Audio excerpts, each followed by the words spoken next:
can see that the trees are calling back the leaves. Since there was a shattering day, but I keep on working. Oh, oh, oh, oh, we don't say no. Oh, oh, oh, please don't go. Oh, oh, oh, you're gonna be crazy in my mind.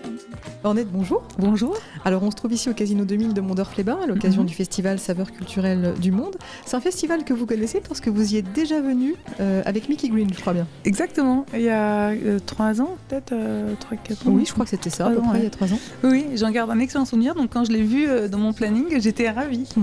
Voilà. Parce qu'il faut savoir que donc, vous avez joué avec de nombreux artistes, oui, dont Mickey Green, dont vous étiez la choriste. Vous avez également joué avec Alain Bachung, avec Arthur H, oui. Peter Von Paul, etc. Et aujourd'hui, voilà, vous êtes lancé dans une carrière en solo. C'est ça, exactement. Donc sous le nom d'Ornette. C'était voilà, une espèce de suite logique. Oui, en fait, quand j'ai avec Mickey et Arthur, c'est vraiment les 3-4 dernières années, je faisais de plus en plus de chœurs, de plus en plus de... Donc j'étais tout le temps en train de chanter, en fait.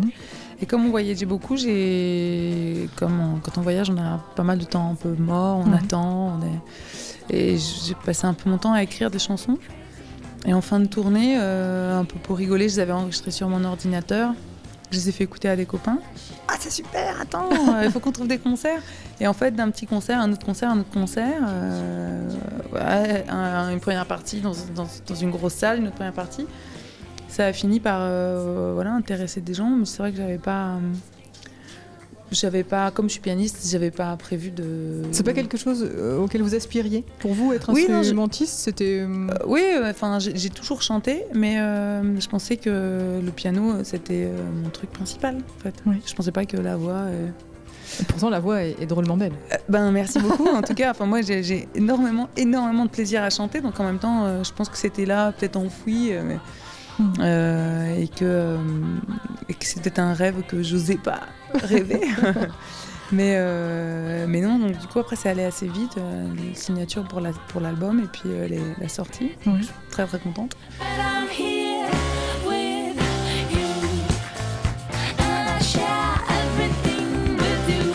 Sur votre site, on peut lire de votre musique qu'elle est groove pastel, gouache gospel, arc-en-ciel aux sonorités pop. C'est ça vraiment la patte Ornette?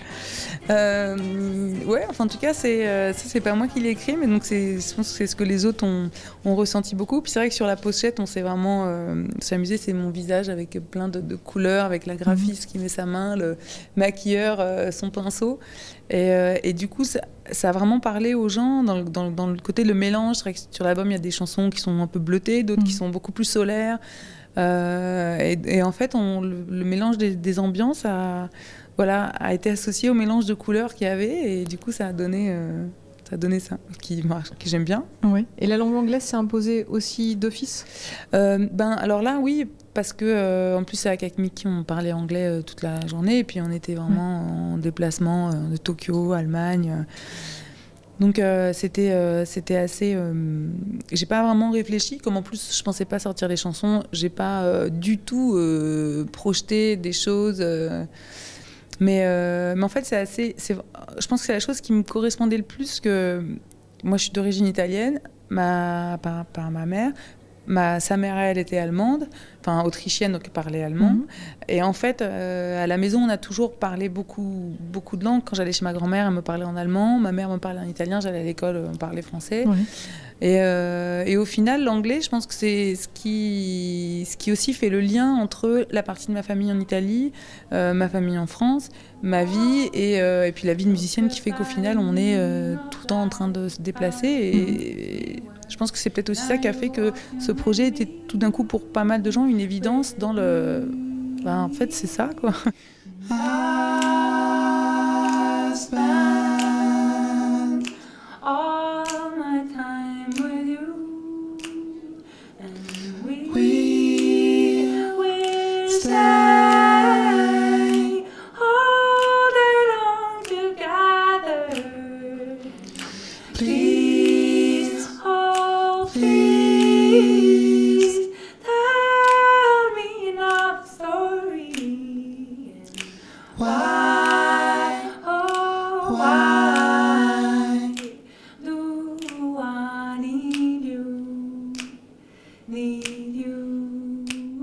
Et la musique, justement, vous y êtes venue comment? C'était par le grand bain familial? La musique, alors j'ai commencé toute petite. Mes parents sont comédiens, donc ils travaillaient un peu de tout, comme les comédiens, le chant, les instruments. Vous êtes aussi comédienne? Et je suis aussi comédienne. C'est les lignées. Avec la chance d'avoir travaillé avec Pascal Bonitzer, entre autres. Oui, exactement. Jacques Rivette. Donc j'étais grande fan. Et pour venir à la musique, il y avait un piano dans le salon, et puis j'aimais bien, ça sonnait tout de suite. Et j'ai commencé donc très tôt le piano. Et ça a été une évidence après de se dire je veux en faire ma vie, parce que moi être musicien c'est une chose, mais après passer le cap à en vivre.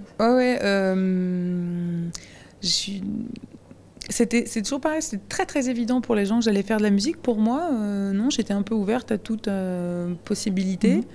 C'est sûr, c'est que j'allais rester un peu dans le milieu de l'art, mais pendant longtemps je voulais être costumière ou des choses où on est dans la création mais pas forcément devant. Parce que du coup, avec les parents comédiens, on voit un peu tous les inconvénients. Quels sont-ils justement Non, mais tous les inconvénients.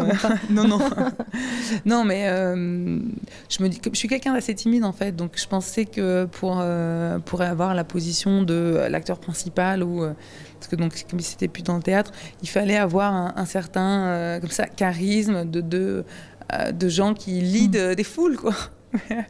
Et moi j'étais plutôt à l'école ou dans les fêtes, je suis tout la fille qui parle pas trop, un peu en retrait, discrète.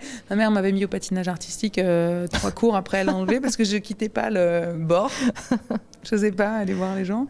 Donc je me disais que j'étais pas faite pour ça. En fait j'ai découvert que la plupart des grands comédiens sont extrêmement timides et qu'en fait le fait d'être sur scène, quand on est sur scène, on a une espèce de liberté. Au final, on est seul, c'est-à-dire qu'on est sur le plateau, personne vient nous interrompre ou personne vient dire un truc plus intelligent que nous quand on cherche le sujet de conversation et qu'il y a tout le temps là, personne hyper intelligente qui connaît tout et on ne sait pas du tout quoi répondre. Et du coup, sur le plateau, il n'y a pas de comparaison directe dans lequel on puisse se sentir mal à l'aise pour les grands timides. Et qui fait qu'au final on respire et en fait c'est peut-être assez, c'est pas je comprends maintenant que en fait ce trait de caractère là est peut-être pas incompatible avec le fait d'être à l'aise sur scène et en tout cas bien, et de sentir dans son élément sur scène, et ce que les gens me renvoient, alors t'es hyper à l'aise, c'est dingue et tout. Et d'être comédienne, ça vous a aidé justement à affronter la scène en solo?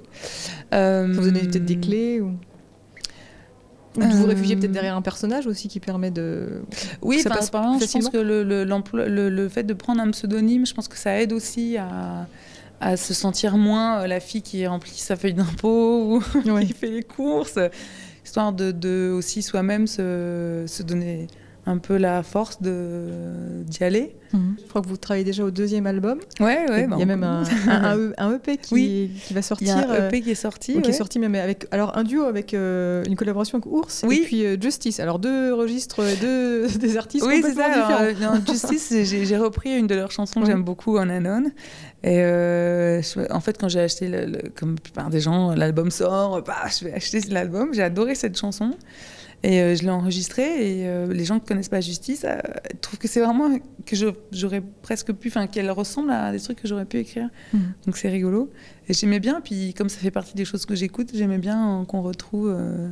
Voilà, et puis un duo avec Charles, Ours, qui est très, très... La rencontre était très sympathique. Ouais. You're a woman, you're a girl, you're a baby doll, girl, honey queen, baby cake, body and good mate. You're the top of the top, and you knew time at all. Get ahead, like you said, and then you'll get caught in the rush. Assise indécise dans ta vie en dents de scie, tu t'isoles et t'as mise seule sur ta banquise, sur ton visage en lit, sur tes plis on le lit, tout l'ennui et les nuits, sans musique et sans envie. You, put your hands up to say goodbye et nous, on te prend avec nous. Et il y a d'autres personnes avec qui on peut imaginer que vous allez collaborer pour peut-être le 2e album? Ah je sais pas. Des surprises? Oui, des surprises. Ouais. Sur le pays, il y a aussi un duo avec un rappeur américain que j'aime beaucoup, qui s'appelle Mike Ladd, qui fait partie d'une ligne alors c'est un peu un poète qui fait un mélange de rap, slam, de trucs qui est assez engagé et en même temps très très il est new-yorkais, très dans les vagues un peu underground, mais qui je trouve absolument fascinant quand il est arrivé au studio et il a écouté le texte et paf, il a chanté. Et c'est important de vous laisser d'avoir cette liberté justement de travailler avec des gens qui viennent d'univers radicalement différents. C'est ça, ouais, j'aime bien le rap, la chanson, exactement. l'électro. Je trouve que par les rencontres et en allant chercher aussi pas forcément des choses dans le même milieu, on crée des petites perles, des surprises où voilà, soi-même on se pousse à aller plus loin dans la réflexion musicale. Je trouve ça rigolo. Donc on n'a plus qu'à attendre avec impatience le deuxième. Bon, le premier est sorti quand même il n'y a pas tellement longtemps, donc on peut déjà aller acheter le premier, Crazy. C'est ça, Crazy. Qui est dans toutes les bonnes charcuteries. C'est ça, exactement. Et Crazy Friends l'EP qui par contre est que en numérique, donc je sais pas, les plateformes numériques. D'accord. Puis suivre toute votre actualité sur votre site internet pour vous suivre en concert un peu partout. Merci beaucoup. Merci beaucoup. À bientôt. Merci.